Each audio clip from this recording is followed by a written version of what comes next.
Singh Saini has also reacted to BJP's victory in Bengal, saying that the entire country is impressed with the schemes and initiatives of Prime Minister Narendra Modi, and said that West Bengal was exploited for a long time, first under communist rule, which he claimed destroyed employment and forced people and youth to migrate for jobs.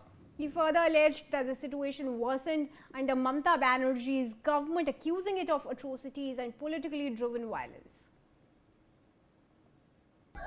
देखिए, देश के यशस्वी प्रधानमंत्री आदरणीय नरेंद्र मोदी जी, उनकी जो नीतियां हैं,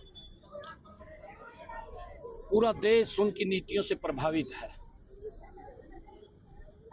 देश के अंदर गरीब व्यक्ति को मजबूत करना और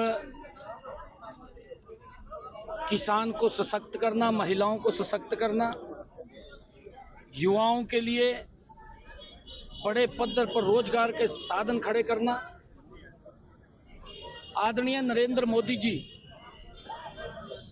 जिन्होंने देश के विकास में एक नई गति दी है, आज इन योजनाओं से, इन बातों से पूरा देश प्रभावित है। देश के लोग मोदी जी से प्यार करते हैं।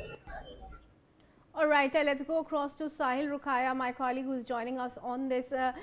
Sahil, बीजेपी के जो चीफ मिनिस्टर्स हैं, चाहे वो हिमांता हो असम में या हरियाणा में नयाब सिंह सैनी हो या यूनियन मिनिस्टर्स हो, सब प्राइम मिनिस्टर मोदी के इनिशिएटिव्स को लॉन्च कर रहे हैं।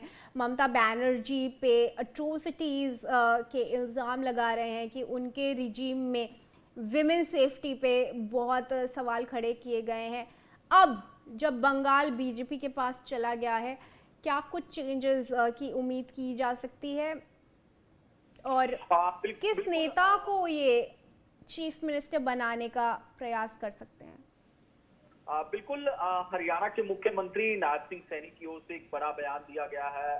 बंगाल को लेकर उनकी ओर से कहा गया कि पूरा देश प्रधानमंत्री नरेंद्र मोदी की योजनाओं और जो पहल जो प्रधानमंत्री ने की है उससे प्रभावित है। जो योजनाएं प्रधानमंत्री की ओर से लाई जा रही है उसको लेकर प्रभावित है। बंगाल को लेकर उन्होंने कहा कि बंगाल में लंबे समय से शोषण होता रहा। पहले कम्युनिस्ट आए, उन्होंने ऐसी नीतियां लागू करी जिससे रोजगार खत्म हो गया और लोगों को वहां से जाना पड़ा, यानी कि पलायन करना पड़ा, और युवाओं को नौकरी की तलाश में विदेश जाना पड़ा। और ममता बनर्जी को लेकर भी हरियाणा के मुख्यमंत्री नायब सिंह सैनी का कहना है कि ममता बनर्जी ने तो लोगों पर और ज्यादा जुल्म ढाए, अत्याचार किए, दंगे हुए, जिस तरीके से उन्होंने अपनी राजनीतिक स्वार्थों के लिए लोगों की बलि चढ़ाई।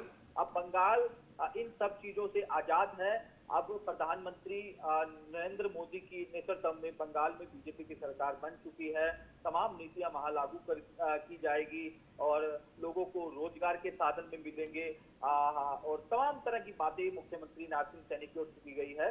तो ऐसे में अब देखने वाली बात ये होगी कि भारतीय जनता पार्टी अपना चीफ मिनिस्टर का चेहरा किसे मनाती है। हालांकि जो देश के गृह मंत्री अमित शाह है, उन्हें जो है पर्यवेक्षक के तौर पर बंगाल में नियुक्त कर दिया गया है कि विधायक दल का नेता कौन होगा।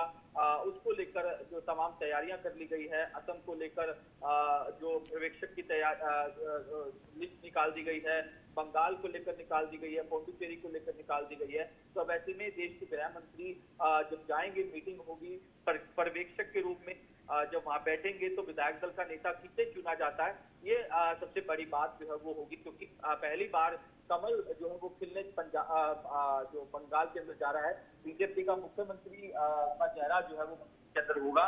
तो ऐसे में एक बड़ी जो है उत्साह खास तौर पर बीजेपी कार्यकर्ताओं नेताओं में जो है वो देखने को मिल रही है। क्योंकि लगातार कैंपेन जो है वो बंगाल के अंदर किया गया। देश के अलग अलग इलाकों से बीजेपी के जो वर्कर्स थे, मंत्री थे, चीफ मिनिस्टर थे, वो लगातार कैंपेन कर रहे थे। चाहे वो योगी आदित्यनाथ की बात हो, हरियाणा के चीफ मिनिस्टर नायब सिंह सैनी की बात हो, और भी तमाम जो बड़े चेहरे थे, उनकी ओर से लगातार कैंपेन किया गया। और अब उस कैंपेन का नतीजा ये रहा कि बंगाल के अंदर बीजेपी जो है वो अपनी सरकार बनाने जा रही है। साहिल, आपका जुड़ने के लिए बहुत बहुत धन्यवाद। Viewers, it's time now we are taking a quick break but we will be right back. Stay tuned to News x.